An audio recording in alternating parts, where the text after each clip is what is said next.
Shalom and welcome everybody to the latest episode of Reading Rainbow, or I meant, Unexpected Cosmology. But this is our summer series, Extra Biblical Literature, or as I like to call it, Scripture. I do want to announce, I was talking to Adam Fink today, and he was supposed to announce the baptisms last week. For whatever reason, it slipped. He expects to be announcing it tomorrow, Friday. That would be July 23rd. And these are going to be the nationwide baptisms. And we're going to be here at Cosmology. We will be hosting the baptisms at 4 different locations. We've got pretty much, I think, the East Coast covered for Adam. We have Dave up in the whereabouts of New Hampshire. We have Polly in Polly, we can say where you're baptizing, right? Of course we can, because it's in the web page. He will be baptizing in Savannah, and Hank will be in Seattle, Washington, way over there on the West Coast. And then I will be with a few different people in this room tonight. Rob, Michael, Cheryl will be there, and I'm trying to think if anyone else here tonight will be there, but we will be in Florida. Specifically, we will be at a place called Sunwest Park in Hudson, Florida, which is about an hour north of Tampa and an hour to maybe 2 hours west of Orlando. I'm not quite sure on that, but it's kind of central West Florida. And this will be on August 14th, a Sabbath, Saturday, August 14th, and those details will be coming. So if anyone is listening to this recording as we put it out on YouTube land and other places, just be prepared for that. You guys can contact us. You can go to the Unexpected Cosmology, and we have you can just type in, baptisms or nationwide baptisms or just baptisms in general will come up, and you can get all that information. And I'll be updating where we'll be and where they'll be in Seattle and New Hampshire and Savannah and all those locations. So we still have about 3 to 4 weeks to go, and it's coming quickly. Oh yeah. So on the Unexpected Cosmology, just for anyone, kind of new listening in, I get all the time people come and tell me, "Oh, I really like your YouTube channel." And what's really interesting is that the YouTube channel is really small in comparison to the YouTube channel, but we are at the Unexpected Cosmology, a writing-based website, a journalistic website, and every single Friday, we have new articles coming out. We deal with hoaxes and biblical literature, Torah-based stuff, and any number of things. I have guest writers come in all the time. If you are interested in writing articles, please get in touch with me. All right. So we are in our summer series of reading extra biblical literature. And last week we read from the Revelation of Moshe, which I hope everybody enjoyed. I really enjoyed it. It was a phenomenal read and it brought me a lot of joy. This week we will be reading from the Testament of Job. So I did drop a PDF into the general voice chat. For those of you who may be listening to this video outside of our live Thursday night discussion, you can go to the Unexpected Cosmology. It will be published tomorrow morning, Friday, July 23rd. On the website, you can get the whole script for the Testament of Job, or you can just do a Google search and find it easily enough in a PDF form. If you want to read along with us tonight, that would be really helpful. All right, so the Testament of Job, I was kind of looking into this, and if we're going to go the scholarly route, the scholars will say that it was probably written sometime in the 1st century BC to the 1st century AD. Most people tend to lean on a pre-Christian 1st century BC, though some people think that, Christians got their hands on it and added little things. Now, this is just the official narrative, guys. Now, the question I have for everybody, and this is something to consider for the next few weeks as we look at these books, because I'm not telling you with certainty that these are Scripture. I believe I have some ideas of what Scripture is that probably most people don't have. I don't romanticize it quite like most of Western evangelical Christianity or the Orthodox Church or the Catholic Church does. But the question is how do you determine what Scripture actually is?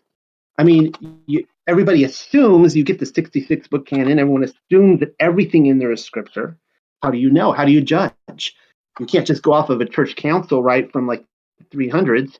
And then when we look at all these extra biblical books and you're reading them, how are you evaluating what scripture actually is or isn't?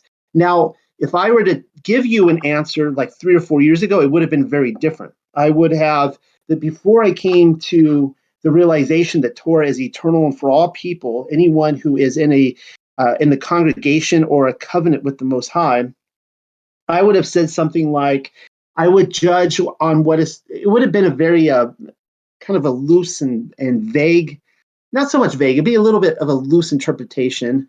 But I would say that anything that shows Hellenistic, Greek Hellenization within it needs to be tossed out, needs to be tossed to the curb. Anything that is influenced by Plato needs to be tossed out. And it's interesting because some of these books that we're reading, like if last week when we read the Revelation of Moshe, I would have said that has some Greek Hellenization to it. This week with the Testament of Job, there is what you might define as some Greek Hellenization with it. The thing that really kind of flipped me on my head and really caused me to gasp and look at this all anew is, and this is why, guys, we're like going through the Aramaic Targum, and I've opened up to some of this stuff I never would have a few years ago, is when I finally realized, oh my goodness, all of Scripture was written from Ezra forward, from after they came back from Babylon, after the captivity in Babylon, after they came back from that, Torah was gone. It was gutted out and gone. And we see that Ezra is the one that he and his group of scholars, of monks, of I guess scribes really is the word, were sitting down and really supernaturally writing all this stuff down. And it's interesting that when scholars, it's ironic really that when scholars and everything, they're looking at Enoch and Jubilees and all these books, they're like, oh yeah, they were written, in the 2nd, 3rd century BC or whatever. It's like, yeah, that's exactly where it should be. All scripture is really only that old. That's when the Aramaic Targum starts to originate. And so we're seeing all these things coming out of that time period. And so that's really, it's realizing that, we don't have any documents that are really older. I mean, you see those stories in, was it 1st, 2nd Kings, where they'll go into the temple and some king discovers the Torah in there and like it's been gone for 2 or 3 generations, right? Like this is how grim and dire it was getting. But anyways, realizing that and seeing how we see scripture really coming out and being formed there at that time, just as the narrative in Ezra says it should be, I've come to a new conclusion of how I judge what is scripture and what is not. And that is, what is its view on Torah? Like, we know that the Torah is the way, the truth, and the life. It is the light. And of course, we know Yahusha is Torah made flesh, and he is the way, the truth, and life, and so on and so forth. When you read these extra biblical books, what is their view on Torah? Because we know that most of the world hates Torah. They hate his instructions in righteousness. That is an easy way to determine what is a real book and a fake book. If someone is not interested in talking about it and they start talking about truth and all these concepts, but they never talk about Yahuwah's instructions in righteousness, that could be one of the ways you're like, yeah, okay, I'm not really following this as much. That would be like when we get into like the Gnostic texts and things like that. I'm open to, like, you show me a Gnostic text, I'll read it. But if they're talking about like light and truth and all these kind of things, but they're not really interested in talking about what that light and truth is in context to Torah, the instructions and righteousness of our Father, then I'm like, yeah, I think that they have a different idea of what truth is. Hopefully everyone's tracking with me. Maybe not everyone's going to agree, but that's my standard as I look at this kind of stuff. All right, so let's go ahead and pull this up. Now, this was, you'll see on the title page there, the Testament of Job. This was translated by M.R. James in 1897. This is back in the day when everybody, for whatever strange reason, I did read the explanation on this before, but they all went by their initials for the first names. So this is, I'm not crazy about this translation. It's kind of all we have to work with. It's a very sloppy translation. And I really feel that if somebody could go back and get these texts and give us like the Dr. Stephen Pidgeon treatment, that would be amazing, because I think that I am skeptical about some of these translations, how they turn out. and how this so-called M.R. James in 1897 translated this. You'll see it for yourself. Some of it's a little sloppy, but this is what we have to work with. So let's get right to it. The Testament of Job, chapter 1. On the day he became sick, and he knew that he would have to leave his bodily abode. So right there, boom, we know that this is a couple hundred years. This is a couple hundred years after the incident of the plague that we'll see here lasted for seven years. So this is at the very end of his life. This is the same kind of literature we see with like the 12 patriarchs, where they're all on their deathbed and they're telling their life story. So, and we'll find out that actually, if you'll see in here that the book of Job is a work of art. Like, it's pure poetry. It's a even on a non-biblical perspective, it's a masterpiece of literature. This, not so much. It's clearly written by somebody else. Whoever wrote the book of Job, whether it was Moshe or Job himself, was an amazing writer. This one is scaled back a little bit, but he's dictating this story to somebody else who's writing down. We'll find out who that is. So let's try that again. On the day he became sick and he knew that he would have to leave his bodily abode, he called his 7 sons and his 3 daughters together and spake to them as follows. Form a circle around me, children, and hear, and I shall relate to you what Yahuwah did for me and all that happened to me. For I am Job, your father. Know ye then, my children, that you are the generation of a chosen one, and take heed of your noble birth. For I am the sons of Esau. So right there, there's a clue as to who this guy is. He's one of Esau's sons, and I did a whole kind of research paper on Job, and I think I found out that he was actually the grandson of Esau. My brother is Nahor, and your mother is Dinah. Now, in case you're wondering if that sounds familiar to you, that is the same Dinah as the sister to the 12 patriarchs. And some of you may be asking, but how can that be so? Well, I sat down and I am showing Rob my research on this. I did a whole paper on this, which I'm really excited to premiere. It'll be a part of my Torah portion series, so it will not come out till next December.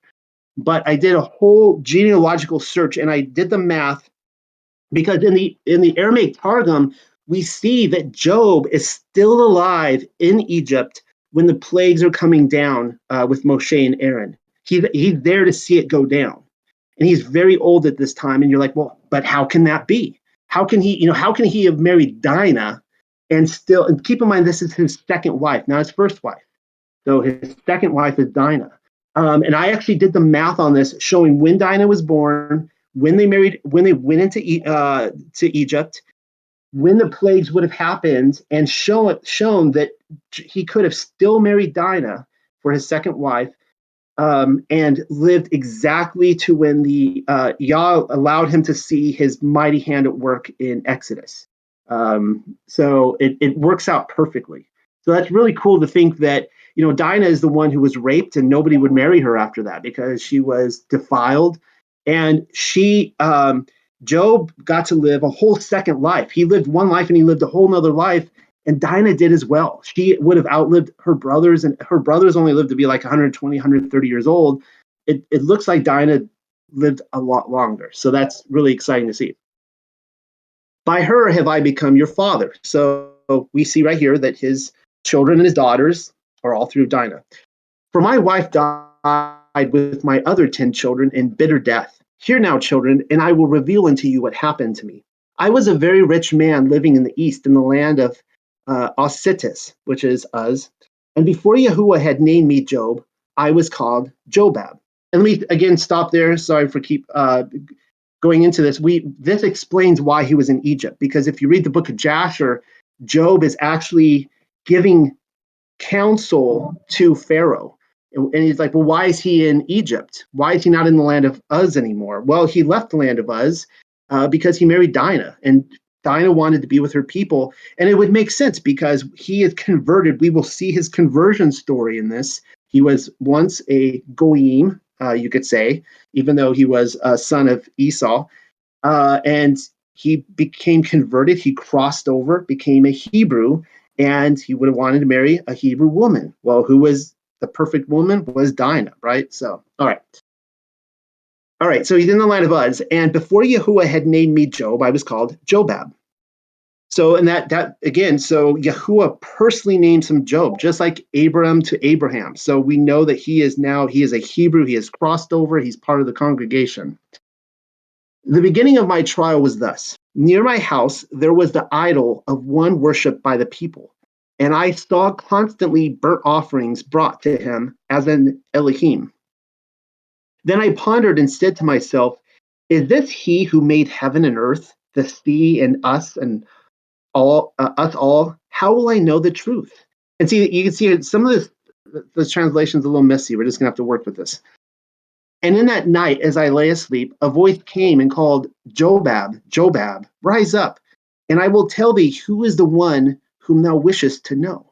This, however, to whom the people bring burnt offerings and libations, is not Elohim, but this is the power and work of the seducer, Satan, by which he beguiles the people. And when I heard this, I fell upon the earth and I prostrated myself, saying, O my Adonai, who speakest for the salvation of my soul, I pray thee, if this is the idol of Satan, I pray thee, let me go hence and destroy it and purify this spot. For there is none that can forbid me doing this, as I am the king of this land, so that those that live in it will no longer be led astray. So we see here that he is the king of Uz, and the location of this it's placed right in Edom. Like Uz is probably right there at the base of the Dead Sea area, and it places him right there with his grandfather Esau. And the voice that spoke out of the flame answered to me, that thou canst purify this spot. But behold, I announce to thee what Yahuwah ordered me to tell thee, for I am the archangel of the Elohim. And I said, whatever shall be told to his servant, I shall hear. And the archangel said to me, thus speaketh Yahuwah, if thou undertakest to destroy and takest away the image of Satan, he will set himself with wrath to wage war against thee, and he will display against thee all his malice. He will bring upon thee many severe plagues, and take from thee all that thou hast. He will take away thine children, and will inflict many evils upon thee. Then thou must wrestle like an athlete and resist pain, sure of thy reward, overcome trials and afflictions. So we're going to see a comparison here to Abraham coming out of the land of the Chaldeans over there, the land of Ur, and we in the book of Jasher we see the same thing, and in the writings of Abraham we see Abram thrown into the fiery furnace, and we see basically specifically in the writings of Abraham, Satan challenging Abram because he goes against his kingdom, and so we're going to see something very similar here between the two. Oh, and by the way, anyone who wants to jump in and make any comments along the way, please do so. If you guys, especially you, Rob, you're the expert on this book, so this is you've been really passionate about this. But when thou endurest, I shall make thy name renowned throughout all generations of the earth until to the end of the world. And I shall restore thee to all that thou hast had, and the double part of what thou shalt lose will be given to thee in order that thou mayst know that Elohim does not consider the person, but giveth to each who deserveth the good. And also to thee shall it be given, and thou shalt put on a crown of amaranth. Did I pronounce that right? And at the resurrection thou shalt awaken for eternal life. Then shalt thou know that Yahuwah is just and true and mighty. So right here, this angel is giving Job a doctrinal statement that he actually repeats in the book of Job. He actually talks about how he knows that his one of my favorite books in the book of Job is he talks about how he knows his Redeemer lived in heaven, but he will not see him until he is in a new flesh when the Messiah comes down on the earth. It's a really, really great passage. Yes. Verse 25, my translation here says crown of tassel flowers. Okay. And what's interesting is 26 is at the resurrection you will awaken for eternal life, and tying that in with a crown of tassel flowers Just interesting. Has the translation been pretty close? Yeah, so far, pretty much right on. That was the only one I found as you're reading along that was different than in mine. Okay. I did want to point out for anyone that's listening that verse 19 is key as to why uh, the other book of Job in the canon is gives you the definition or the reason why Hasatan comes after Job, seeks to destroy him and seeks that, and Yah knowing lets him do so because he's tearing down the images of Satan that people are worshiping. Good. I had someone that got kicked out of the server, both of Yah. They're trying to figure out how to get back in. If somebody can maybe help her, it says she's asking for an invite.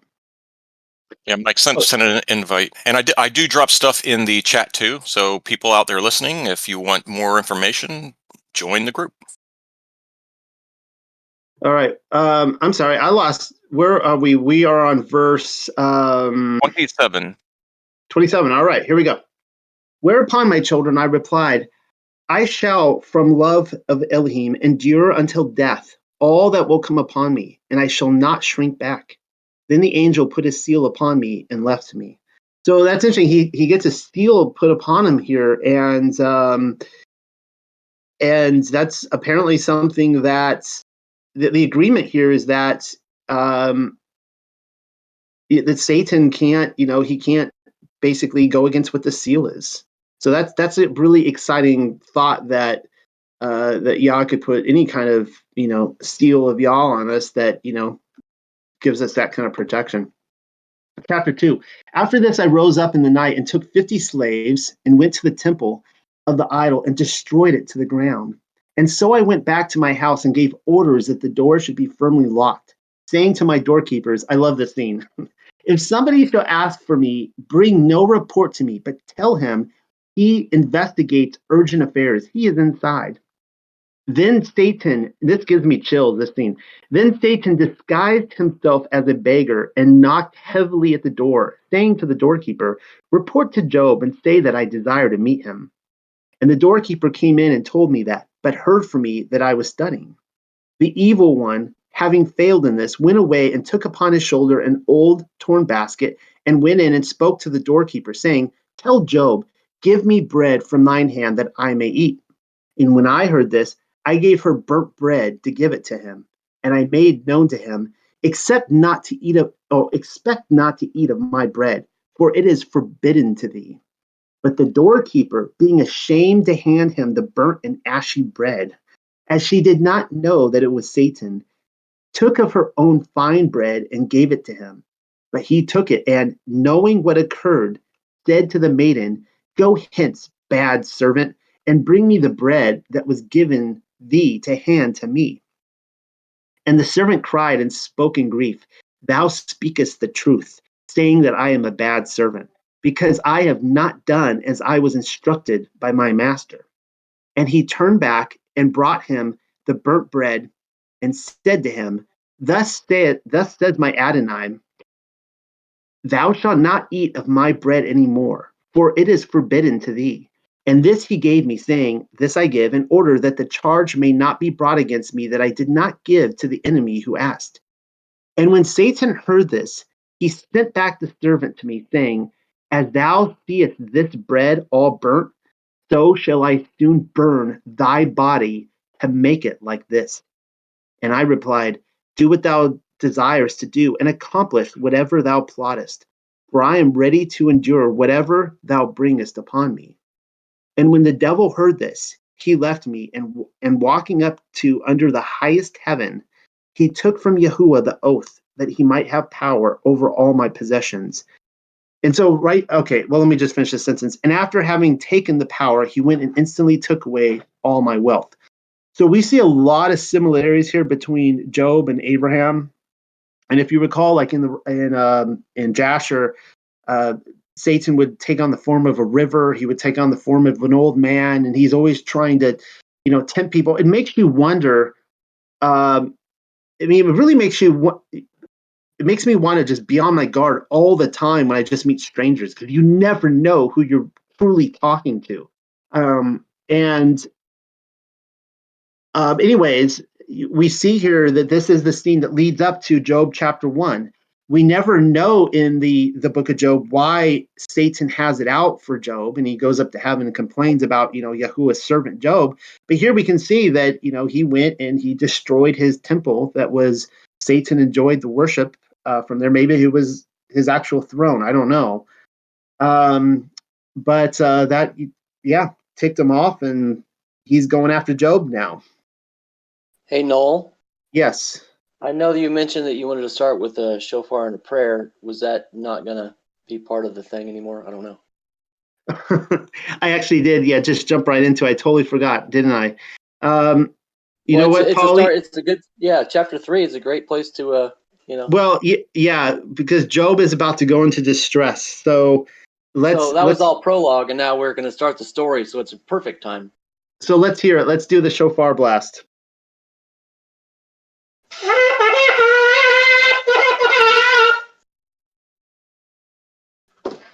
All right, I'll pray really quickly, and then let's delve into chapter 3.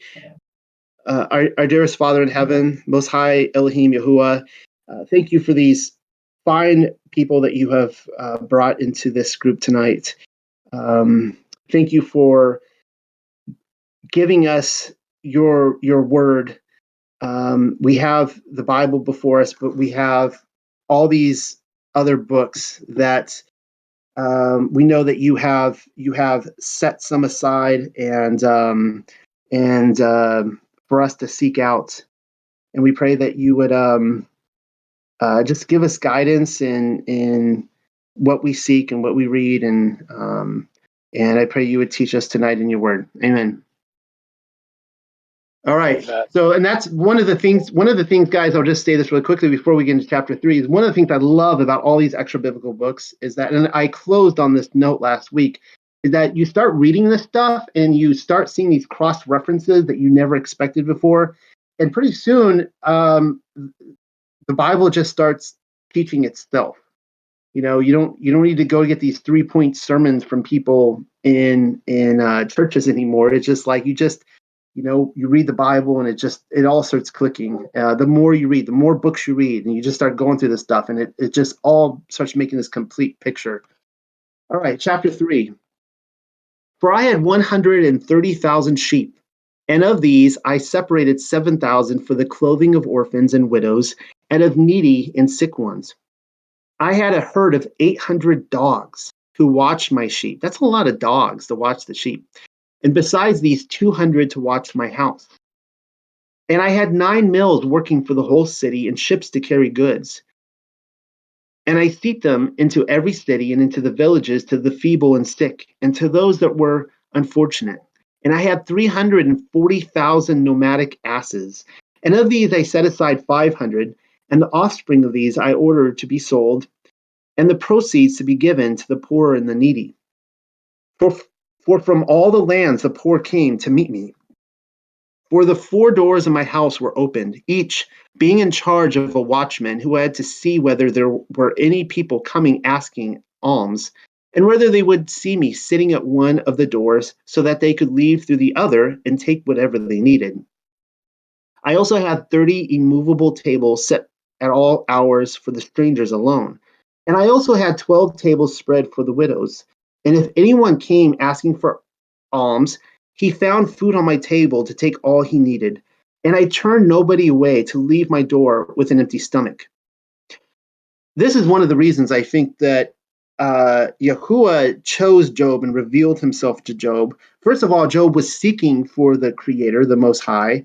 And we know that Esau really wasn't that interested in the Most High. His brother Jacob went to school with Shem, but Esau gave up his inheritance. But we see here that ultimately Job is practicing Torah. He's taking care of he's loving people. He's taking care of the poor, the needy, the widows. I mean, this is exactly what Yahusha told us to do. It's following it to a T. And so we could totally see why Yahuwah would choose to reveal himself to someone like Job, who was seeking him to begin with and had a true heart for the Creator. Yeah, no, he's doing exactly like you said, what Abraham's done, and also it's very similar actions that are mentioned in the Order of the Ancients too. Yes, I was going to mention, the Melchizedek priesthood, yeah. And you're referring to the Book of Elias, correct? Correct. Yeah. Yeah, I'm outlining that book too, but yeah. Verse 9, I also had 3,500 yokes of oxen, and I selected of these 500 and had them tend to the plowing. And with these I had done all the work in each field by those who would take it in charge, and the income of the crops I laid aside for the poor on their table. I also had 50 bakeries from which I sent the bread to the table for the poor. So he had 50 bakeries. Apparently, I don't. It looks like if I'm reading that right, he had these bakeries just to bake bread for the poor. So that's pretty incredible. And I had slaves selected for their service. There were also some strangers who saw my goodwill. They wished to serve as waiters themselves. Others, being in distress and unable to obtain a living, came with the request, saying, "We pray thee, since we also can fill this office of waiters, deacons, and have no possession, have pity upon us and advance money to us in order that we may go into this great cities and sell merchandise. And the surplus of our profit we may give as help to the poor. And then shall we return to thee thine own money." And when I heard this, I was glad that they should take this altogether from me for the husbandry of charity for the poor. And with a willing heart I gave them what they wanted, and I accepted their written bond, but would not take any other security from them except the written document. And they went abroad and gave to time poor as far as they were successful. Frequently, however, some of their goods were lost on the road or on the sea, or they would be robbed of them. Then they would come and say, "We pray thee, act generously towards us, in order that we may see how we can restore to you thine own." And when I heard this, I had sympathy with them and handed to them their bond, and often having read it before them, tore it up and released them of their debt. Guys, this is sounding just like a parable from Yahusha, but like the good kind of parable. Like this is exactly the kind of heart he wanted for us to forgive people's debts, saying to them, "What I have consecrated for the benefit of the poor, I shall not take from you." So he's basically saying, like, he's giving his servants these goods to go give the poor, and on their way they're being robbed by thieves, pirates, whatever. And he's like, "Yeah, why am I gonna? This was for the poor to begin with. Why am I going to, demand you guys pay me back for this?" And so I accepted nothing from my debtor. And when a man with cheerful heart came to me saying, "I am not in need to be compelled to be paid, to be a paid worker for the poor, but I wish to serve the needy at thy table." And he consented to work, and he ate his share. So I gave him his wages nevertheless, and I went home rejoicing. And when he did not wish to take it, I forced him to do so, saying, "I know that thou art a laboring man who looks for and waits for his wages, and thou must take it." Never did I defer paying the wages of the hireling or any other, nor keep back in my house for a single evening his hire that was due to him. So right here, he's actually, again, he's, whether he knows it or not, I have to think that he does to some degree. It's not like the sons of Esau were that separated from the sons of Isaac at this point. Or I should say, really from Abraham. He had to know that he was obeying Torah here. He's just going through the laws and just fulfilling them, paying everyone that night, that evening, not waiting till the next morning, that kind of thing.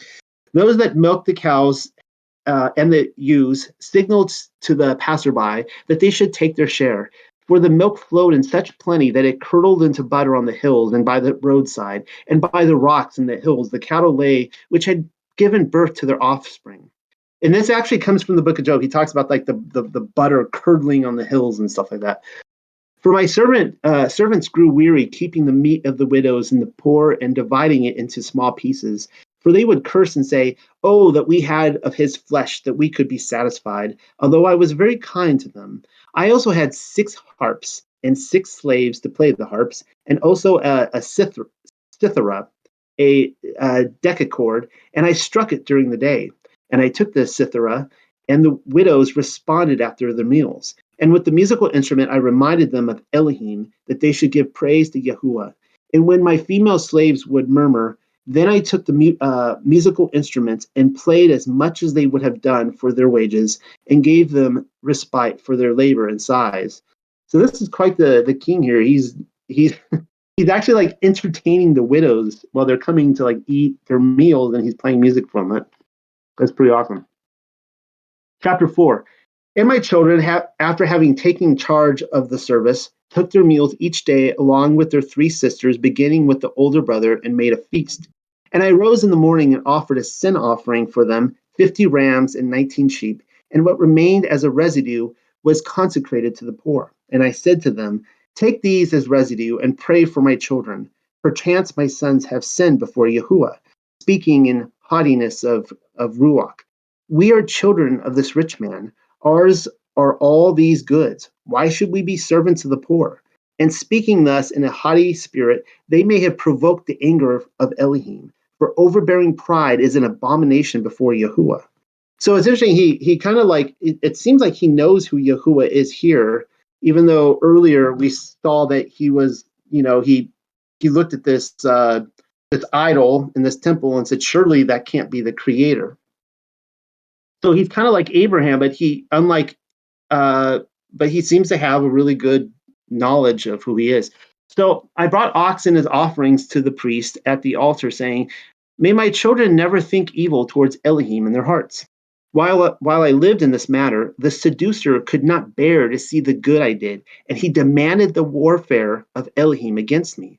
And he came upon me cruelly. First, okay, so I take that back. So this is actually after his conversion. So, okay, it's not beforehand. First, he burnt up the large number of sheep, then the camels, then he burnt up the cattle and all my herds. Or they were captured not only by enemies, but also by such as had received benefits from me. And the shepherds came and announced that to me. But when I heard it, I gave praise to Elohim and did not blaspheme. And when the seducer learned of my fortitude, he plotted new things against me. He disguised himself as king of Persia and besieged my city.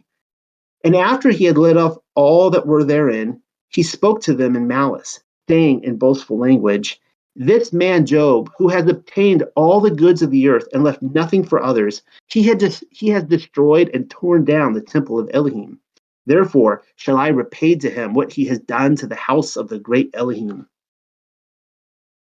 And so if you missed that there, it's actually Satan speaking for this king. And the temple of Satan that Job tore down, Satan is saying, was the temple of the great Elohim. So now come with me, and we shall pillage all that is left in his house.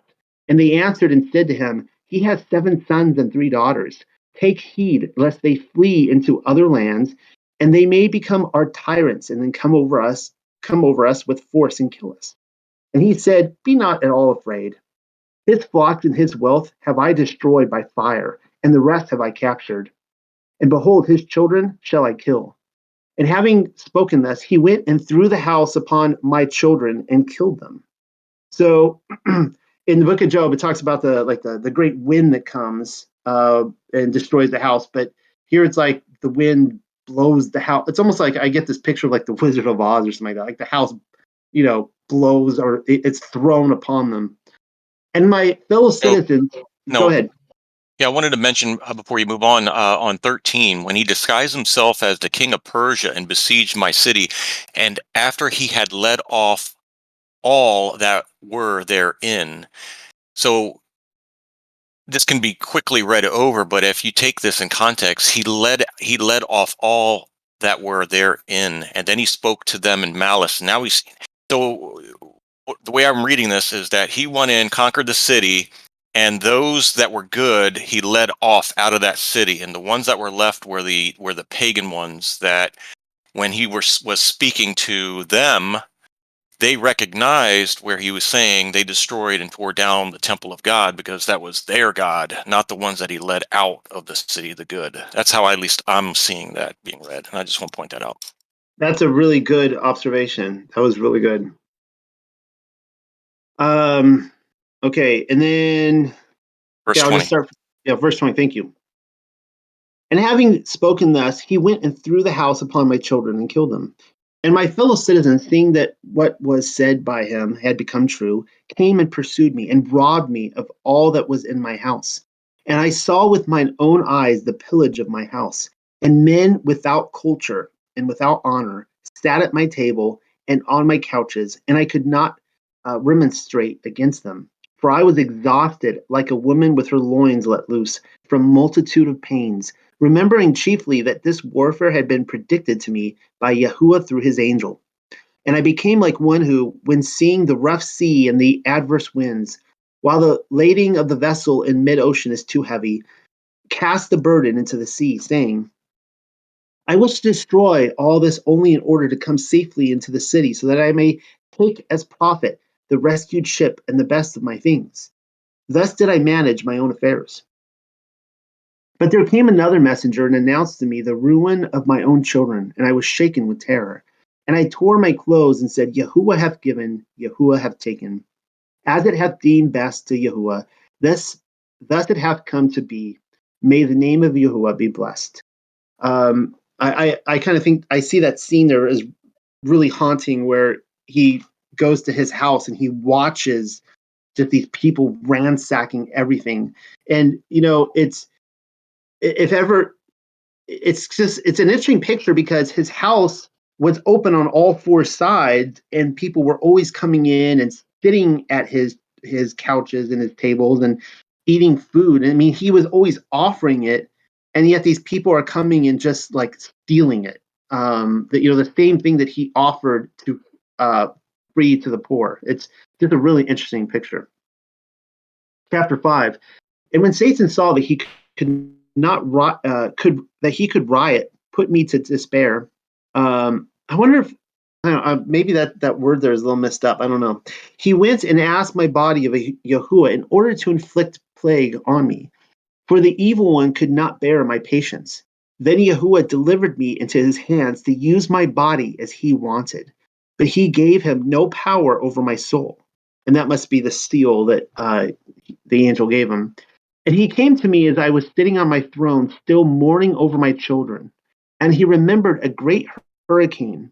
I'm sorry, and he resembled a great hurricane. That's fascinating there, because in all these biblical texts, we see Satan taking on the form of, like I said, like a rushing river. And this really shouldn't be surprising to anybody. In a post-Newtonian scientific age, it doesn't make sense with reality. But in the book of we've gone over this in the book of Enoch, in the book of Jubilees, it talks about how ruachs surround us in the hail, the clouds, the wind, the lightning and thunder, the stars, right, luminaries, and so Satan can he's not doing something that he's incapable of. He's manipulating something that he is very capable of. He is a ruach, a spirit, and he's taken on the form of a hurricane. It kind of changes our perspective on storms, doesn't it? When we realize that there's angels in those clouds, doing all that kind of stuff. Anyway, then he resembled a great hurricane and turned over my throne and threw me upon the ground. And I continued lying on the floor for 3 hours. And he smote me with hard plague from the top of my head to the toes of my feet.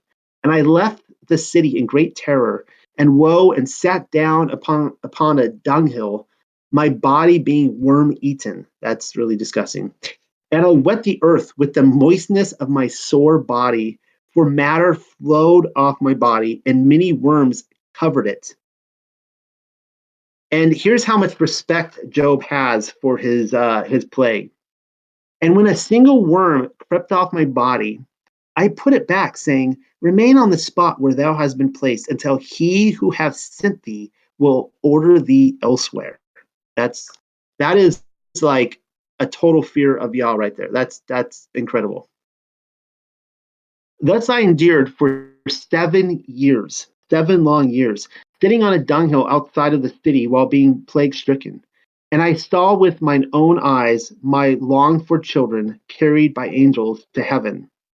Now, this is one of the big this is one of the big questions I have over the book. And when we talk about Greek colonization, the fact that his children are carried to heaven, I'll let you guys we can discuss that later and see what's really going on there. Why weren't they taken to Sheol? Is this just a vision he has? Is this like he's seeing into the future? What's really going on there? And my humbled wife, who had been brought to her bridal chamber in such great luxuriousness and with spearmen as bodyguards, I saw her do a water carrier's work like a slave in the house of a common man in order to win some bread and bring it to me.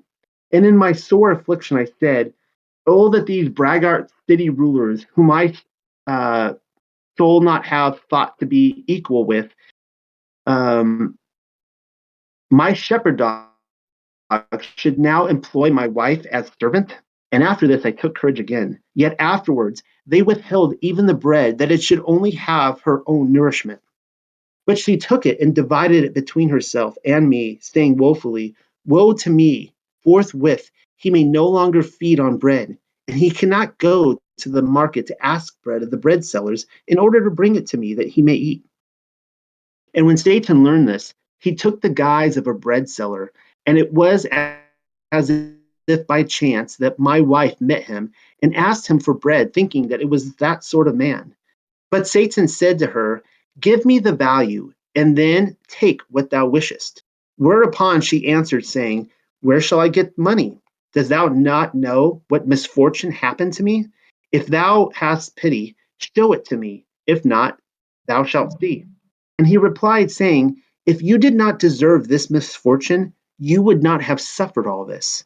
Now, if there is no silver piece in thine hand, give me the hair of thine head, and take 3 loaves of bread for it, so that you may live on there for 3 days. All right, so if you ever have a creepy conversation with this, like somebody like this, where they're asking you to shave your head and for 3 days worth of bread, just that might be a clue that you're actually talking to Satan.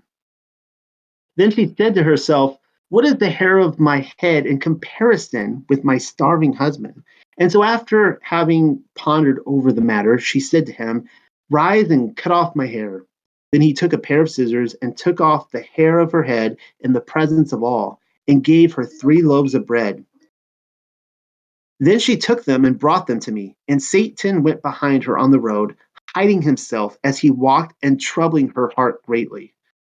That's another crazy scene right there, where she doesn't even she didn't recognize the bread seller as Satan, and now she doesn't even recognize that he's actually following her on the way to see Job and just plaguing, troubling her heart. And immediately my wife came near me, and crying aloud and weeping, she said, Job, Job, how long wilt thou sit upon the dunghill outside of the city, pondering yet for a while, and expecting to obtain your hoped-for salvation? And I have been wandering from place to place, roaming about as a hired servant. Behold, thy memory has already died away from earth. And my sons and the daughters that I carried on my bosom, and the labors and pains that I sustained have been for nothing. And thou sittest in the malodorous state of soreness and worms, passing the nights in the cold air. And I have undergone all trials and troubles and pains, day and night, until I succeeded in bringing bread to thee.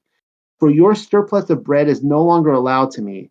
And as I can scarcely take my own food and divide it between us, I pondered in my heart that it was not right that thou should be in pain and hunger for bread.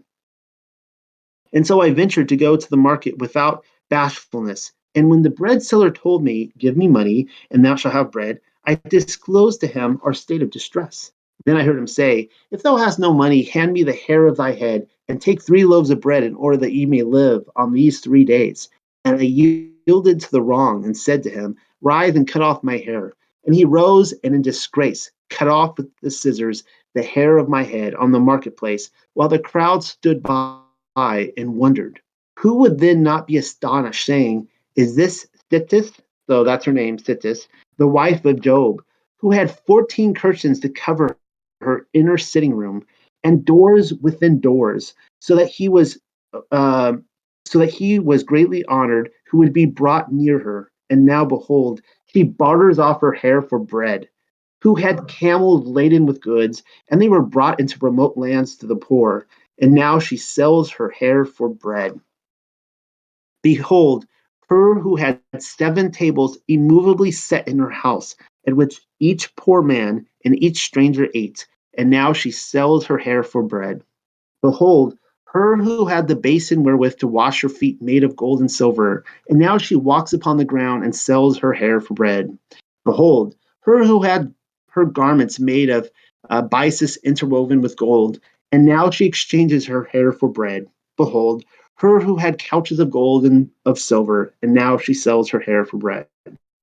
In short, then, Job, after the many things that have been said to me, I now say in one word to thee, since the feebleness of my heart has crushed my bones, rise then and take these loaves of bread and enjoy them, and then speak some word against Yahuwah and die. For I too would exchange the torpor of death for the sustenance of my body.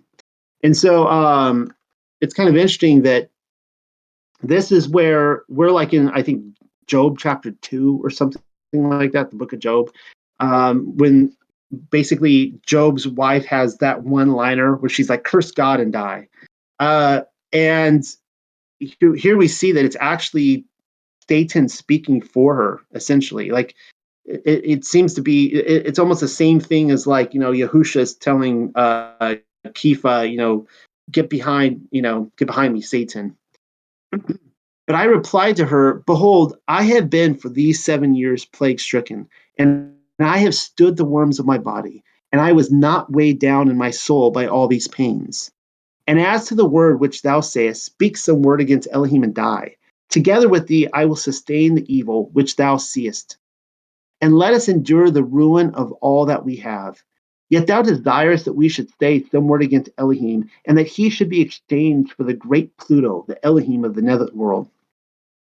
And just point out there, I know that the Greek or let's see, Pluto is Roman. The Roman god Elohim did not exist back then, but this text is is this, I don't, maybe it's Coptic, and this was not the original language, so we don't really know what the name of the Elohim that was put there, the Elohim of the netherworld. Why dost thou not remember those great goods which we possessed? If these goods come from the lands of Yahuwah, should not we also endure evils and be high-minded in everything until Yahuwah will have mercy again and show pity to us?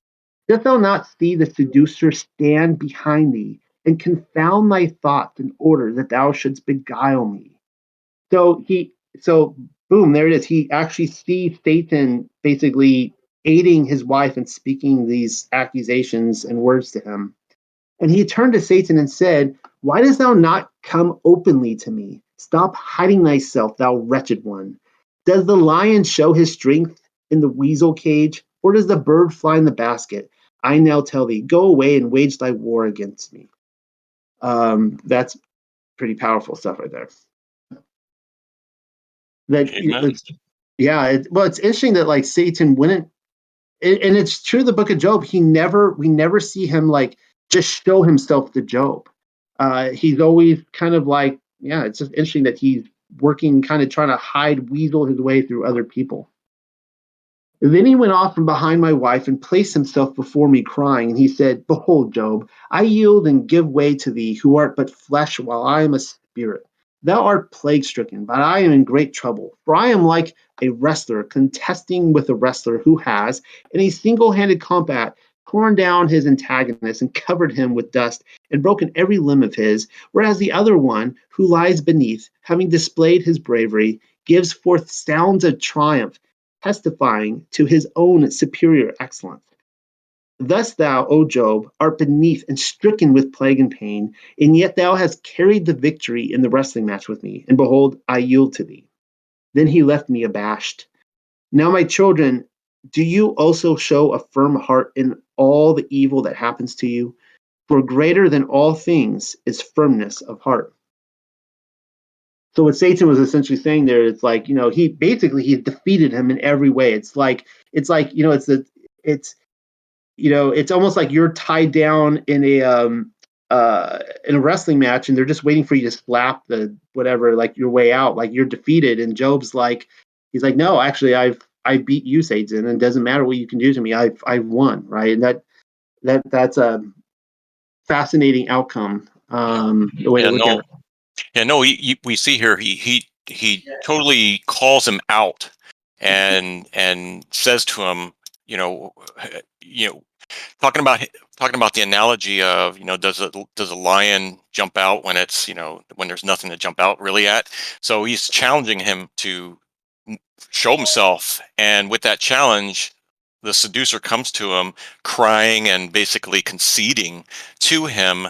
And at first when you read this, you're like, oh, he's conceding, he won, but he's just playing another game on him just to Yeah, show that, okay, yeah, you won, I'm sorry, I can't do anything against you. And then of course he comes back later. mind games. Yes. Chapter 7. At this Can I time, the ask a king. question? Yes. Sorry. Is Satan working for the Most High at this point, or has he been tossed out of heaven? Because it seems like, I don't know, he's still working with the Most High to like test his people. Or is this a different Satan that we see in Enoch? Like, is No, Azazel someone?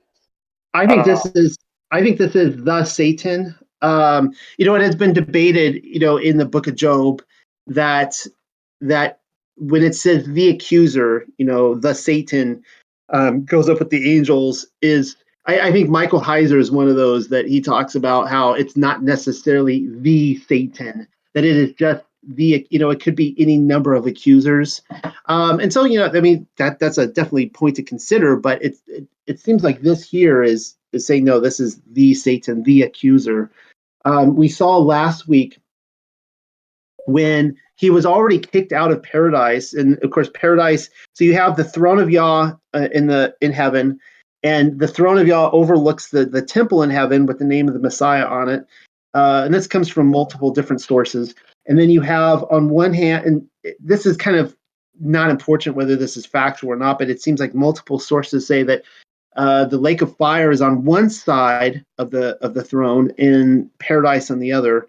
And so we discussed last week with the revelation of Moshe that every single hour of the day, different aspects of the spiritual world of creation, different ruachs of whether it's animals or the luminaries, whatever, they at different hours of the day they all give praise to the Most High.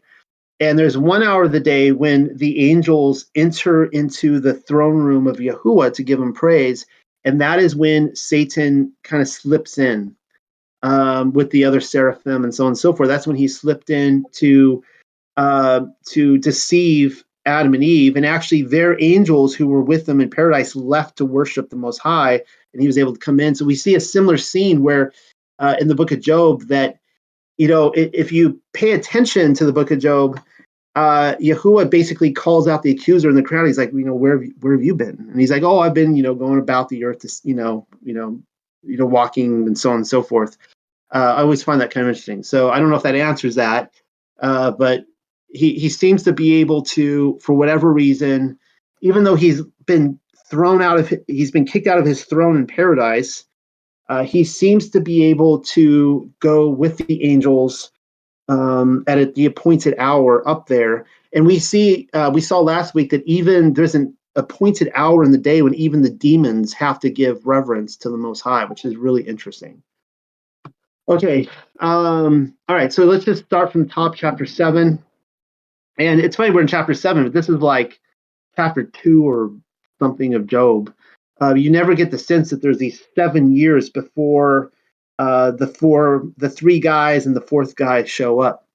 At this time, the kings heard what had happened to me, and they rose and came to me, each from his land to visit me and comfort me. And when they came near me, they cried with a loud voice, and each tore his clothes.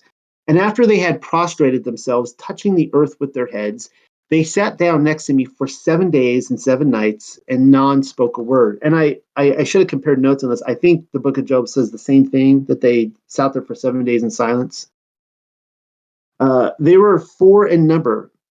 Eliphaz, the king of Teman, and Balad, and Sophar, and Elihu. And when they had taken their seat, they conversed about what had happened to me. Now and for time, first time they had come to me, and I had shown them my precious stones, they were astonished and said, if of us 3 kings all our possessions would be brought together into one, it would not come up to the precious stones of Jobab's kingdom or his crown. For thou art of greater nobility than all the people of the East. And this, must be too that, he comes from Abraham as well. And when therefore they now came to the land of Uz to visit me, they asked in the city, where is Jobab, the ruler of this whole land? And they told them concerning me, he sitteth upon the dunghill outside of the city, for he has not entered the city for 7 years. And then again they inquired concerning my possessions, and there was revealed to them all that happened to me. And when they had learned this, they went out of the city with the inhabitants, and my fellow citizens pointed me out to them. But these remonstrated and said, surely this is not Jobab. And while they hesitated, there sat Eliphaz, the king of Teman. Come, let us step near and see. And when they came near, I remembered them, and I wept very much when I learned the purpose of their journey. And I threw earth upon my head, and while shaking my head, I revealed unto them that I was Job. And when they saw me shake my head, they threw themselves down upon the ground, all overcome with emotion. And while their hosts were standing around, I saw the 3 kings lie upon the ground for 3 hours like dead. Then they arose and said to each other, we cannot believe that this is Jobab. And finally, after they had for 7 days inquired after everything concerning me and searched for my flocks and other possessions, they said, do we not know how many goods were sent by him to the cities and the villages round about to be given to the poor, aside from all that was given away by him within his own house? I guess that's I'm not sure. Then how? How then could he have fallen into such a state of perdition and misery? And after the 7 days, Elihu said to the kings, come, let us step near and examine him accurately, whether he truly is Jobab or not. And they, being not half a mile stadium distant from his malodorous body, they rose and stepped near, carrying perfume in their hands, while their soldiers went with them and threw fragrant incense round about them, so that they could come near me.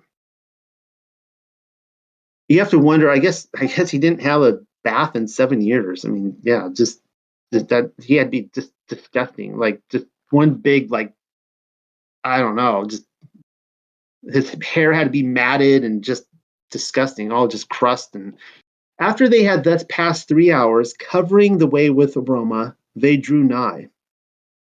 And Eliphaz began and said, art thou indeed Job, our fellow king? Art thou the one who owned the great glory? Art thou he who once shone like the sun of day upon the whole earth?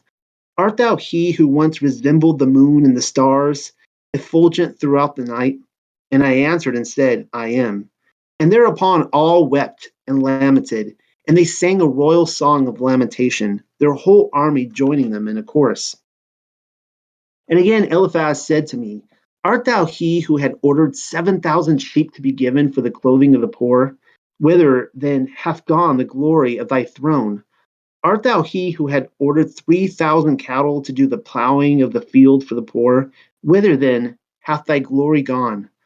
Art thou he who had golden couches, and now thou sittest upon a dunghill? Whither then hath thy glory gone? Art thou he who had 60 tables set for the poor? Art thou he who had censers for the fine perfume made of precious stone? And now thou art in a malodorous state. Whither then hath thy glory gone?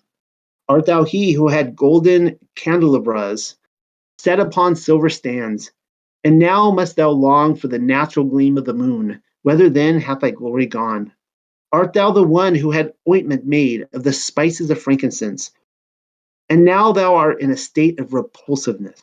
Whither then hath thy glory gone? Art thou he who laughed the wrongdoers and sinners to scorn, and now thou hast become the laughing stock to all? Whither then hath thy glory gone? And when Eliphaz had for a long time cried and lamented, while all the others joined him, so that the commotion was very great, I said to them, be silent, and I will show you my throne and the glory of its splendor. My glory will be everlasting. The whole just when we get into, just imagine, like, okay, he's sat on a dunghill for 7 years. I mean, he's got worms coming out of his body. He's got to have these sores like you can't imagine, and you guys can just picture this. And then his speech right here, like, we understand, this idea of the resurrection, and we are going to be, more glorious than the luminaries, and so on and so forth. But it's to these guys, it sounds like he's just boasting, right? So listen to his words. I said to them, be silent, and I will show you my throne and the glory of its splendor. My glory will be everlasting. The whole world shall perish, and its glory shall vanish, and all those who hold fast to it will remain beneath. But my throne is in the upper world, and its glory and splendor will be to the right of the Savior in the heavens. There's a messianic passage right there. My throne exists in the life of the holy ones, and its glory in the imperishable world. For rivers will be dried up, and their arrogance shall go down to the depth of the abyss.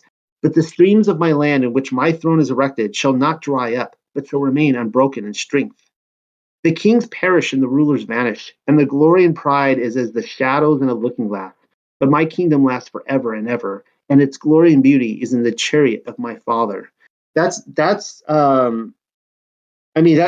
why he was able to sit there for 7 years and just recognize that, like, it doesn't really matter whether he was in a cush house on a golden couch or in the dung heap, because it's all fading away, and he knew where his true kingdom was. That's a pretty incredible mindset he had. When I spoke thus to them, Eliphaz became angry and said to the other friends, for what purpose is it that we have come here with our host to comfort him? Behold, he upbraids us. Therefore, let us return to our countries. This man sits here in misery, worm-eaten, amidst an unbearable state of putrefaction, and yet he challenges its saving. Kingdoms shall perish and their rulers, but my kingdom, says he, shall last forever. Eliphaz then rose in great commotion, and turning away from them in great fury said, I go hence. We have indeed come to comfort him, but he declares war to us in view of our armies. But then Baldad seized him by the hand and said, not thus ought one to speak to an afflicted man, and especially to one stricken down with so many plagues. Behold, we, being in good health, dared not approach him on account of the offensive odor, except with the help of plenty of fragrant aroma. But thou, Eliphaz, art forgetful of all this. Let me speak plainly. Let us be magnanimous and learn what is the cause. Must he, in remembering his former days of happiness, not become mad in his mind? Who should not be altogether perplexed, seeing himself thus lapse into misfortune and plagues? But let me step near him, that I may find by what cause is he thus. And Baldad rose and approached me, saying, art thou Job? And he said, is thy heart still in good keeping? And I said, I did not hold fast to the earthly things, since the earth with all that inhabit it is unstable. But my heart holds fast to the heaven, because there is no trouble in heaven. Then Baldad rejoined and said, we know that the earth is unstable, for it changes according to season. At times it is in a state of peace, and at times in a state of war. But of the heaven we hear that it is perfectly steady. But art thou truly in a state of calmness? Therefore let me ask and speak. And when thou answerest me to my first word, I shall have a second question to ask. And if again thou answerest in well-set words, it will be manifest that thy heart has not been unbalanced. So they're basically trying to find out if he's a madman as well. Because, and they're thinking this guy must be mad.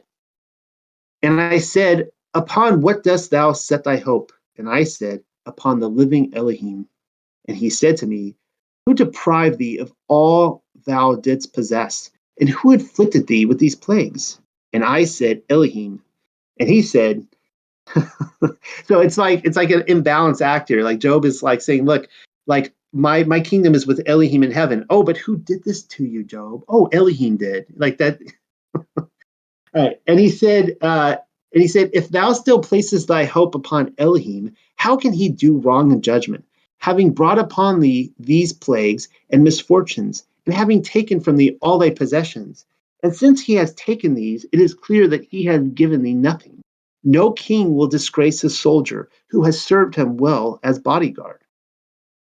And he brings up a good point, right? He's like, look, what if this Elohim of yours, is going to give you this riches and this kingdom in heaven? Why would he disgrace you like this on the earth? And I answered, saying, who understands the depths of Yahuwah and of his wisdom to be able to accuse Elohim of injustice? And Baldad said, answer me, O Job, to this. Again, I say to thee, if thou art in the state of calm reason, teach me if thou hast wisdom. Why do we see the sun rise in the east and set in the west? And again, when rising in the morning, we find him rise in the east. Tell me thy thoughts about this. Then said I, why shall I betray or babble forth the mighty mysteries of Elohim? And should my mouth stumble in revealing these belonging to the Master? Never. Who are we that we should pry into matters concerning the upper world, while we are only of flesh, nay, earth and ashes? In order that you know that my heart is sound, hear what I ask you.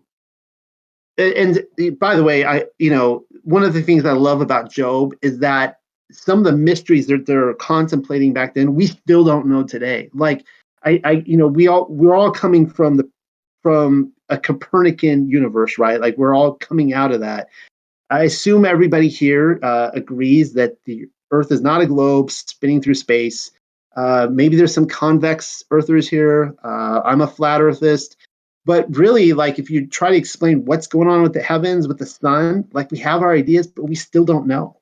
And he's asking him, like, tell me how the sun, goes down in the west and comes back up in the east again. And Job's like, I don't know, guys. Like I'm a fleshy guy. I don't know the inner workings of heaven. And we still really the same thing today. All right. In order that you know that my heart is sound, hear what I ask you. Through the stomach cometh food, and water you drink through the mouth, and then it flows through the same throat. And when the two go down to become excrement, they again part. Who affects this separation? And Baldad said, I do not know. And I rejoined and said to him, if thou dost not understand even the exits of the body, how can thou understand the celestial circuits? Then Sophar rejoined and said, we do not inquire after our own affairs, but we desire to know whether thou art in a sound state. And behold, we see that thy reason has not been shaken. What now dost thou wish that we should do for thee? Behold, we have come here and brought the physicians of 3 kings, and if thou wishest, thou mayest be cured by them. But I answered and said, my cure and my restoration cometh from Elohim, the maker of physicians. That's that's kind of Sarah's and my philosophy when we get ready to die. It's we're only gonna go so far with the doctors, and we're gonna recognize that Yahuwah is our caretaker, and he can give us life or he can take it away. I don't need science to extend it any further. Chapter 9. And when I had spoke thus to them, behold, there my wife sitteth, came running, dressed in rags, from the service of the master by whom she was employed, a slave, though she had been forbidden to leave, lest the kings, on seeing her, might take her as captive. And when she came, she threw herself prostrate to their feet, crying and saying, remember, Eliphaz, and ye other friends, what I was once with you, and how I have changed, how I am now dressed to meet you. Then the kings broke forth in great weeping, and being in double perplexity, they kept silent. But Eliphaz took his purple mantle and cast it about her to wrap herself up with it. But she asked him, saying, I ask this favor of you, my lords, that you order your soldiers that they should dig among the ruins of our house, which fell upon my children, so that their bones could be brought in a perfect state to the tombs. For as we have, owing to our misfortune, no power at all, so we may at least see their bones. For have I, like a brute, the motherly feeling of wild beasts, that my 10 children should have perished on one day, and not to one of them could I give a decent burial? And the kings gave order that the ruins of my house should be dug up, but I prohibited it, saying, do not go to the trouble in vain, for my children will not be found, for they are in the keeping of their maker and ruler. And the kings answered and said, who will gainsay that he is out of his mind and raves? For while we desire to bring the bones of his children back, he forbids us to do so, saying, they have been taken and placed the keeping of their maker. Therefore, prove unto us the truth. But I said to them, raise me that I may stand up. And they lifted me, holding up my arms from both sides. And I stood upright and pronounced first the praise of Elohim. And after the prayer, I said to them, look with your eyes to the east. And they looked and saw my children with crowns near the glory of the King, the ruler of heaven. And when my wife Sittis saw this, I don't know what you guys think is happening here. It appears like Job is saying that their bones aren't even there, that their children have body and all have, I don't know, are they like in a resurrected state? I don't know what this is ultimately happening here. So if anyone has any thoughts on this, let me know, because it seems to be implying that their bones are gone too. So it's not just their spirit or their soul they're saying, but their actual bodies being taken care of in paradise, which we have seen this happen multiple times in these texts. Yeah, Go ahead. Yeah, no, my only other input is either that or they saw some new stars in the heavens that were presented so that they would see them in the sky. It's that was my other option of thinking of that verse. That's really interesting. That's really fascinating. And that goes in with some of the theories people have that stars are actually reflections of the set apart ones. Yeah, there is scripture to that. So yeah. Yep. Okay. And when my wife Sittis saw this, she fell to the ground and prostrated herself before Elohim, saying, now I know that my memory remains with Yahuwah. And after she had spoken this, and the evening came, she went to the city, back to the master whom she served as slave, and lay herself down at the manger of the cattle, and died there from exhaustion. And when her I have a mouse in the way. And when her despotic master searched for her and did not find her, he came to the fold of his herds, and there he saw her stretched out upon the manger dead, while all the animals around were crying about her. And all who saw her wept and lamented, and the cry extended throughout the whole city. And the people brought her down and wrapped her up and buried her by the house which had fallen upon her children. And the poor of the city made a great mourning for her and said, behold, this Sittis, who like in nobility and in glory is not found in any woman. Alas, she was not found worthy of a proper tomb. The dirge for her you will find in the record. Yeah, this story on Sittis was a tearjerker for me when you realize she's gone through quite a bit too, like Job, where she's become a servant, where she was in this luxury. Now she's been a servant for the last 7 years and doing everything and anything she could just to even feed her husband, who is incapable. And to come to this demise, it's just a sad ending, is the way I saw that. Yep. Chapter 10. But Eliphaz and those that were with him were astonished at these things, and they sat down with me, and replying to me, spoke in boastful words concerning me for 27 days. They repeated it again and again, that I suffered deservedly thus for having committed many sins, and that there was no hope left for me. But I retorted to these men in zest of contention myself. And they rose in anger, ready to part in wrathful spirit. But Elihu conjured them to stay yet a little while until he would have shown them what it was. For, said he, so many days did you pass, allowing Job to boast that he is just, but I shall no longer suffer it. For from the beginning did I continue crying over him, remembering his former happiness. But now he speaks boastfully and in overbearing pride.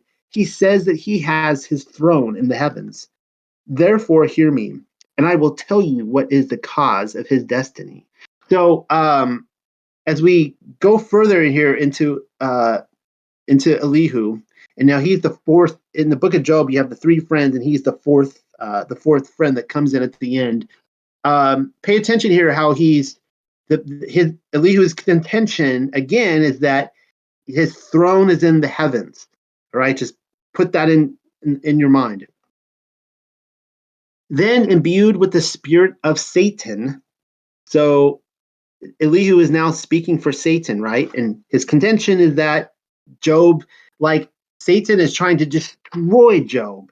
And as he's destroying him, it just, just like he did with Adam and Eve, right? Like we read the prophecy last week that Adam would sit on the throne of Satan in paradise. That was once where Satan sat. We see the same thing here, and it just has to irk Satan that he's gonna once again, Job is gonna be on one of the thrones that was reserved for his kind. Elihu spoke hard. Oh, go ahead. Yeah, no, this is the part where I talked about where Satan was conceding to Job, and now here he comes as this entering into this fourth guy, just stirring the pot. Then imbued with the spirit of Satan, Elihu spoke hard words which are written down in the records left of Elihu. So here it refers to these records of Elihu, which we no longer have. That's kind of interesting. Yeah. And after he had ended, Elohim appeared to me in a storm. This is, of course, my favorite part in the book of Job, when he actually comes in this like tornado. Like, if you've ever faced down a tornado and then that's terrifying enough, but then you have to place the Most High in there, and he's like, girdle, your loins like a man, and answer me if you know. Right, this is that passage in like Job chapter 40. Elohim appeared to me in a storm and in clouds, and spoke, blaming Elihu and showing me that he who had spoken was not a man, but a wild beast. And when Elohim had finished speaking to me, Yahuwah spoke to Eliphaz, thou and thy friends have sinned, in that ye have not spoken the truth concerning my servant Job. Therefore rise up and make him bring a sin offering for you, in order that your sins may be forgiven. For were it not for him, I would have destroyed you. And so they brought to me all that belonged to a sacrifice, and I took it and brought for them a sin offering, and Yahuwah received it favorably and forgave them their wrong. Then when Eliphaz, Bildad, and Zophar saw that Elohim had graciously pardoned their sin through his servant Job, but that he did not deign, I guess, to pardon Elihu, then did Eliphaz begin to sing a hymn, while the others responded, their soldiers also joining while standing by the altar. And Eliphaz spoke thus, taken off is the sin and our injustice gone, but Elihu, the evil one, shall have no remembrance among the living. His luminary is extinguished and has lost its light. Okay, so that's really interesting right there, that line. I don't know what you think about that, Rob, but it sounds to me like it's actually like a double meaning for Satan. Like Satan, the way I read that is that Satan had a luminary, and that it is extinguished and gone. That's how I read it. Yeah, as you read these couple sentences here, reminds me of the description of the king of what was it? I'm going blank on the name. Where it's described.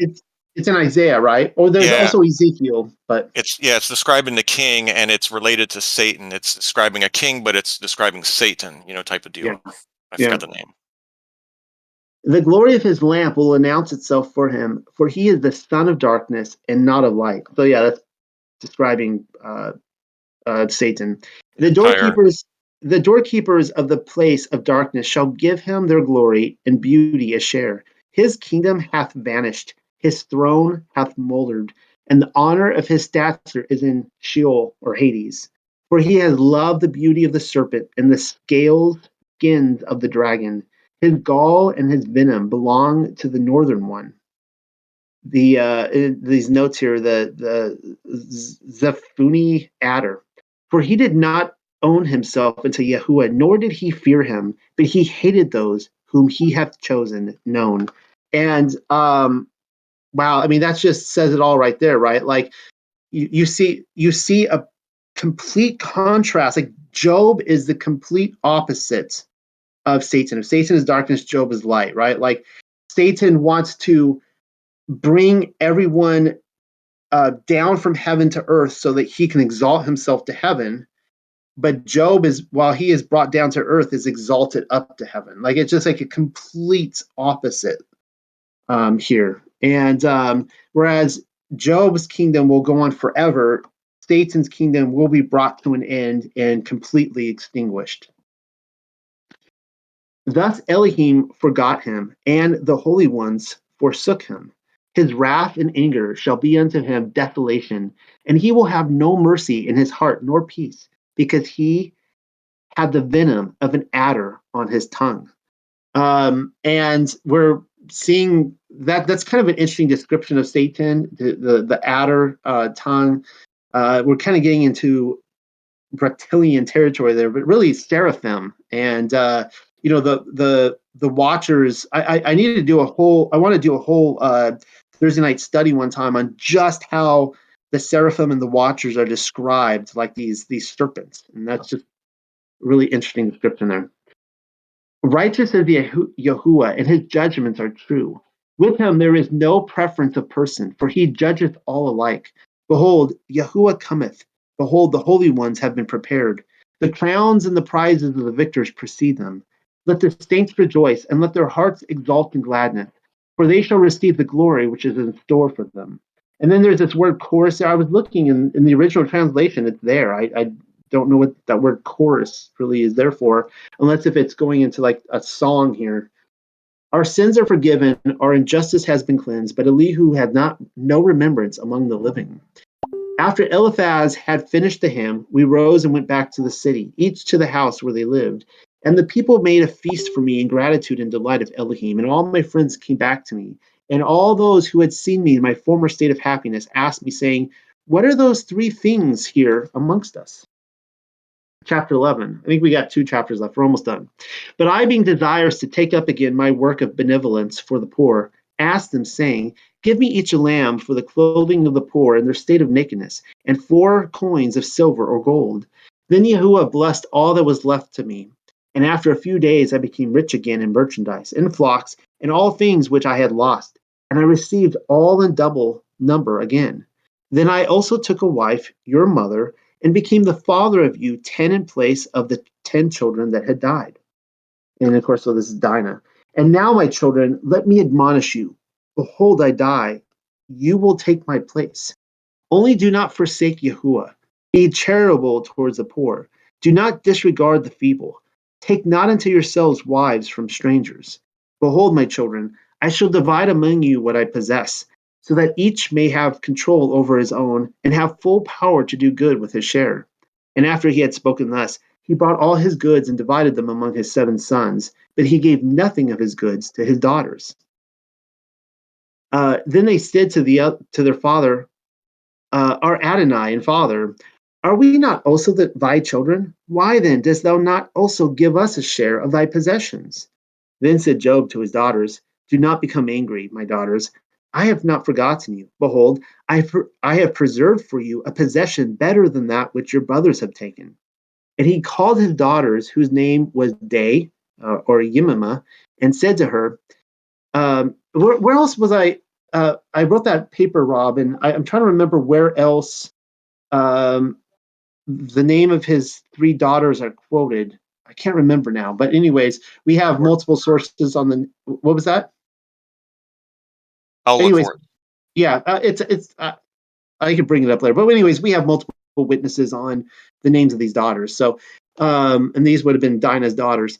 Called the daughter whose name was Day or Yemima, and said to her, take this double ring used as a key and go to the treasure house and bring me the golden casket, that I may give you your possession. And she went and brought it to him, and he opened it and took out 3 stringed girdles, about the appearance of which no man can speak. For they were not earthly work, but celestial sparks of light flashed through them like the rays of the sun. And he gave 1 string to each of his daughters and said, put these girdles around you in order that all the days of your life they may encircle you and endow you with everything good. And the other daughter, whose name was Cassia, said, is this the possession of which thou sayest, It is better than that of our brothers. What now can we live on this? And their father said to them, not only have you here sufficient to live on, but these bring you into a better world to live in the heavens. Or do you not know, my children, the value of these things here? Hear then, when Yahuwah had deemed me worthy to have compassion on me and to take off my body the plagues and the worms, he called me and handed to me these 3 strings. And he said to me, rise and gird up thy loins like a man. I will demand of thee and declare thou unto me. And I took them and girt them around my loins. And immediately did the worms leave my body, and likewise did the plagues, and my whole body took new strength through Yahuwah. And thus I passed on, and though I had never suffered, as though I had never suffered, but also in my heart I forgot the pains. Then spoke Yahuwah unto me in his great power, and showed to me all that was and will be. And we see a lot in this kind of ancient literature, these ideas of these items of power. It's almost like something from Indiana Jones, but another item that came from heaven or paradise that was given to Job here. Now then, my children, in keeping these, you will not have the enemy plotting against you, nor evil intentions in your mind, because this is a charm from Yahuwah. Rise then and gird these around you before I die, in order that you may see the angels come at my parting, so that you may behold with wonder the powers of Elohim. Then rose the one whose name was Day, and girt herself, and immediately she departed her body, as her father had said, and she put on another heart, as if she never cared for earthly things. And she sang angelic hymns in the voice of angels, and she chanted forth the angelic praise of Elohim while dancing. Then the other daughter, Cassia by name, put on the girdle, and her heart was transformed, so that she no longer wished for worldly things.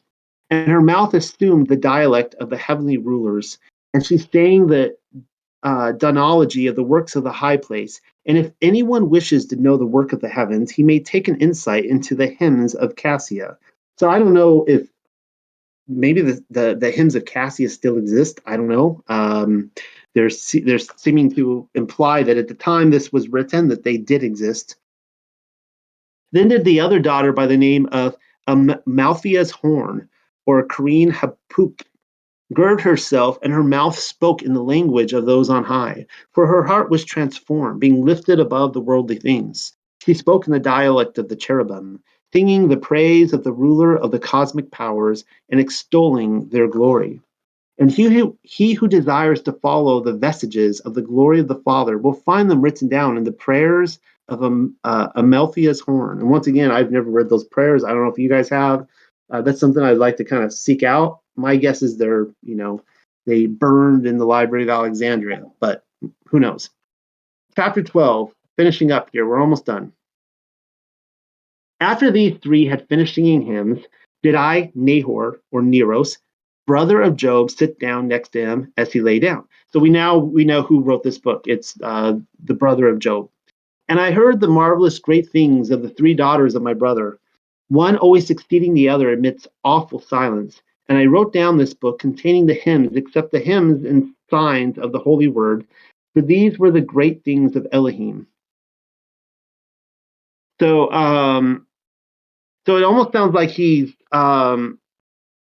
what he's saying here is that the book of Job has many of the sayings of the Most High, but here he has not written them down, which of course we haven't seen. So that's my understanding of that passage right there. And Job lay down from sickness on his couch, yet without pain and suffering, because his pain did not take strong hold of him on account of the charm of the girdle which he had wound around himself. But after 3 days, Job saw the holy angels come for his soul. And instantly he rose and took the cithara and gave it to his daughter Day. And to Cassia he gave a censer with perfume.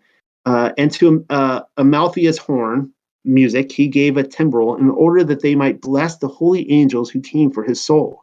Really interesting scene. Last week we talked about the what happens when we die according to Second Esdras, and also in the Revelation of Moshe, and how you have like these 7 days, and you're kind of the righteous are in joy, the wicked are in torments, and then you're put down to sleep in Sheol. And so here we see a scene where they can actually see the angels coming for him. And it's kind of interesting that they're actually playing music to bless the holy angels. That's a really, I don't know how many of you guys, how many here actually think about that, of, playing music to bless the angels around us, our guardian angels, and so on and so forth. That's I go through days never thinking about that. So I'm going to start doing that. It's a pretty awesome thought.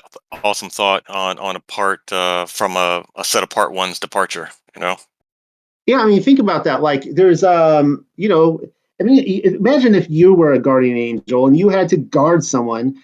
Like, you could have like a really rotten sort of person to guard and be like, this stinks, But it would be nice to, guard somebody who actually blesses you, right? Like that's kind of a cool thought. Like, why not bless the angels that are guarding us? And there are I've seen multiple passages, and I think, did I read it last week, or maybe I will in one of the future books we read, about how everyone does have these angels that guard us, that are assigned to us.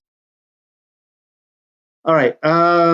Let's see. Okay. And they took these and sang and played on the psaltery and praised and glorified Elohim in the holy dialect. And after this he came, he who sitteth upon the great chariot, and kissed Job, while his 3 daughters looked on. I don't know if this is, I think maybe this is the King of Heaven. So this would be maybe Messiah. Not really sure here. Well, let's read on and see what it says. And his 3 daughters looked on, but the others saw it not. And he took the soul of Job, and he soared upward, taking her, the soul, by the arm, and carrying her upon the chariot. And he went towards the east.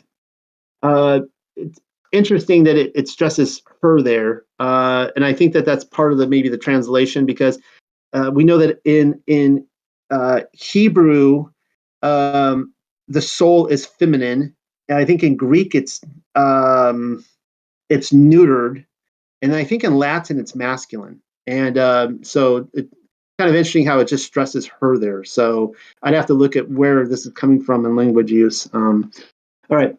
His body, however, was brought to the grave while the 3 daughters marched ahead, having put on their girdles and singing hymns in praise of Elohim. Then held Nahor, Neros, his brother, and his 7 sons, with the rest of the people and the poor, the orphans and the feeble ones, a great mourning over him, saying, Woe unto us, for today he has been taken from us, the strength of the feeble, the light of the blind, and the father of the orphans. The receiver of strangers had been taken off, the leader of the erring, the cover of the naked, the shield of the widows. Who would not mourn for the man of Elohim? And as they were mourning in this and in that form, they would not suffer him to be put into the grave. After 3 days, however, he was finally put into the grave, like one in sweet slumber, and he received the name of the good, beautiful, who will remain renowned throughout all generations of the world. He left 7 sons and 3 daughters, and there were no daughters found on earth as fair as the daughters of Job. The name of Job was formerly Jobab, and he was called Job by Yahuwah. He had lived before his plague 85 years, and after the plague he took the double share of all. Hence also his years he doubled, which is 170 years. Thus he lived altogether 255 years. And as I pointed out before, it actually, the Israelites were not in Egypt for 400 years. That, and I'll go through that in an upcoming talk some night, but the 400 years refers to the covenant that Yahuwah made with Abraham when he divided the beast in half, and leading up to the Exodus. So there were 400, but they were only in Egypt for 200 years. And you could see here that he could actually be alive before the patriarchs ever went into Egypt, and he could have been there long enough to see them leave. And one more note, well, I'll just finish this last sentence. And he saw sons of his sons into the 4th generation. It is written that he will rise up with those whom Yahuwah will reawaken. To our Adonai be glory. Amen. One last note here. It's really interesting that he says that that his daughters, that there were no daughters found on earth as fair as the daughters of Job. Well, who was the mother of the daughters? It was Dinah. Well, Dinah had another daughter. If you recall, she was raped by a Canaanite. We find out that through multiple books that the child of that rape was a girl, and her name was Aseneth. Well, Aseneth married Joseph. Joseph's wife is the daughter of his sister. And Asenath, it says that there was nobody as beautiful in all the land as Asenath.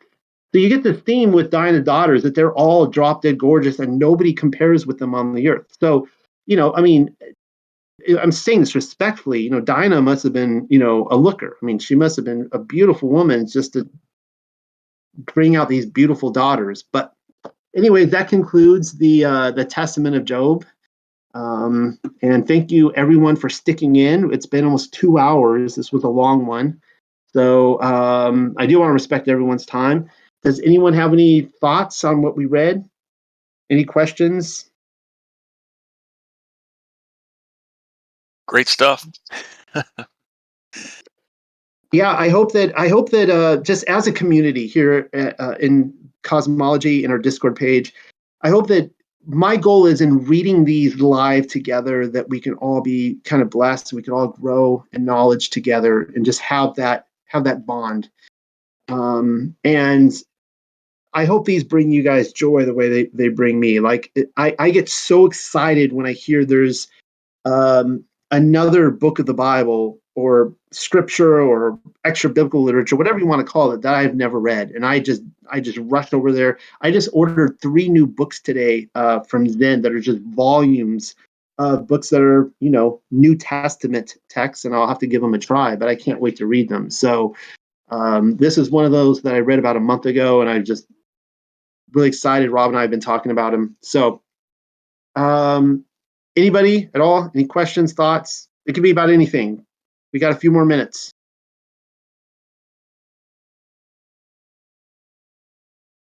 All right. Well,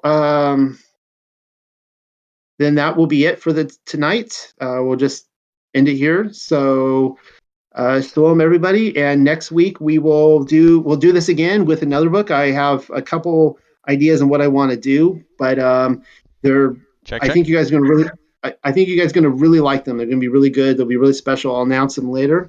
And thank you, everybody. I'm not Go sure ahead, if you Josh. guys. Oh yeah, I'm not sure if you guys can hear. Oh, okay, you can't hear me. I was just I was trying to trying to turn my headset. I record and I listen to on a speaker, and my headset sits to the side, but it turns off after an activity. So I was frantically trying to turn it back on when you said, "Hey, if anybody has anything," because I was thinking of the first sons, because they were pretty haughty, like they were pretty prideful, and it almost to me doesn't make sense that they were taken up to heaven to be with the Maker. And when I'd have to look at it again, but when he mentions that, he says my foreshadowed sons or something, like it was some term that didn't I don't think it meant that it was his actual sons. It was like some future sons maybe, or something like this.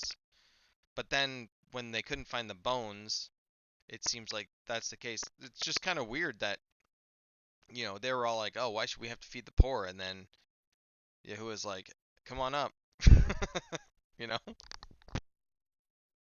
Yeah, Rob, I don't know if you have any thoughts on that. That's one of the things that I think I had mentioned was I found a little confusing as well, and I probably need to kind of look over that again and see what's really going on there. Yeah, that's in chapter 4, verse 4. And my thought on that is that we know that Job was doing sacrifice daily for his children. So perhaps his sacrifice and what Job did covered them, just as we saw he covered his 3 friends, if by doing the sacrifice to Yah. So I that's the way I would see it. Even though their sons may have been haughty, as it says here, he was doing the sacrifices, covering them the whole time. So it was all done by Job. Well, it just occurred to me that when you said that it's the idea of being saved in a household, right? Like if they're still under their father, He was the covering, yeah. Yeah, and it's almost like the idea that one of the things I've been looking into is when the Israelites were leaving Egypt and they're following the pillar of cloud, the pillar of fire, the cloud. in the Targum, it's actually states that not everybody saw the cloud, which I think is really interesting. It said specifically the tribe of Dan, but it's one of those things where if you know, we all hope if there is another Exodus that we're all going to see the cloud, right? Well, what if you don't? What if you actually have to go by faith, and that you're actually, you know, you like maybe like the patriarch of the family, like maybe the guy sees it, and his wife and his children are like, I don't see that, but I'm going to follow you anyways. And they're actually saved by the leader of the household. And so that could be something we're seeing here. I could totally see that. That's a good point.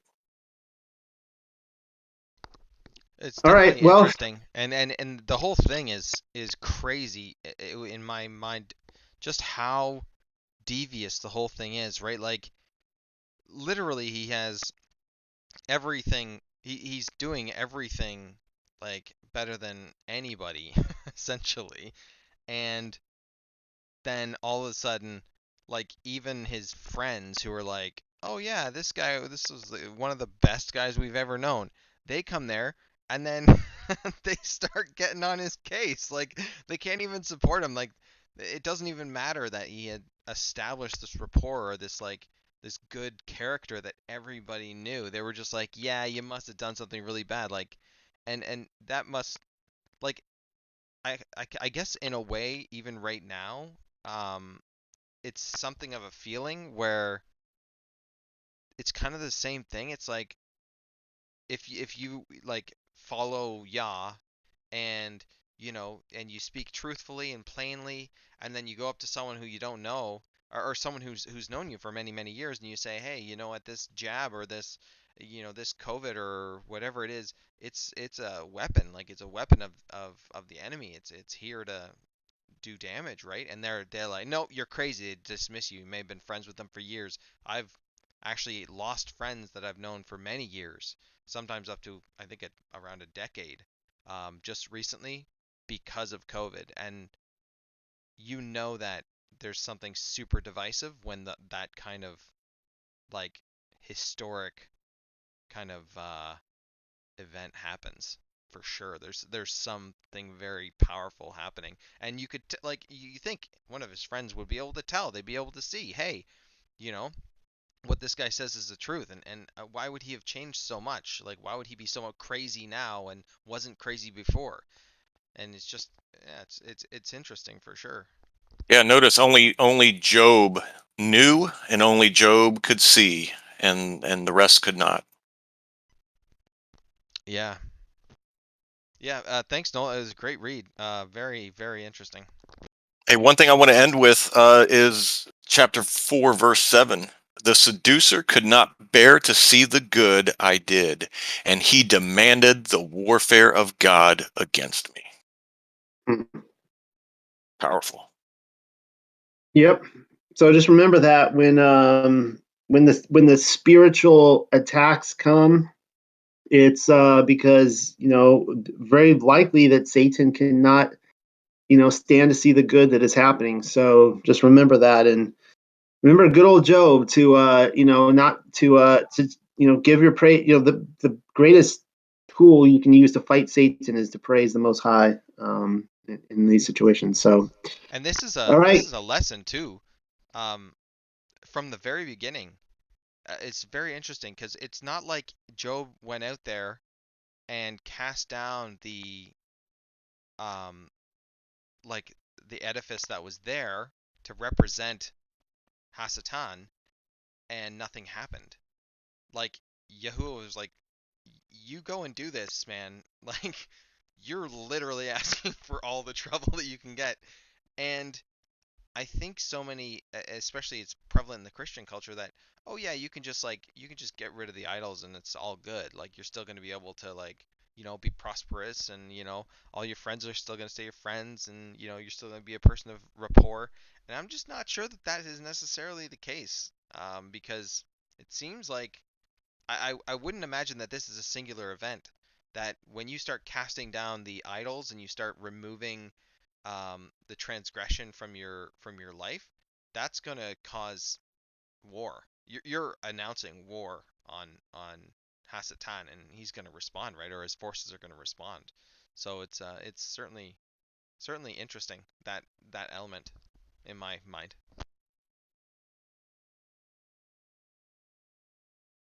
All right, guys, that's good. All right, guys, it's almost 11 o'clock, so we're going to end it here. And once again, thank you everyone for sticking in here this long and listening to this. And we will do this again 9 p.m. next Thursday with a new extra biblical book. So I'll see you all then, and of course, all throughout the week on this Discord chat. All right, thanks, guys. Shalom. Shalom. Thanks, Noel. Shalom all.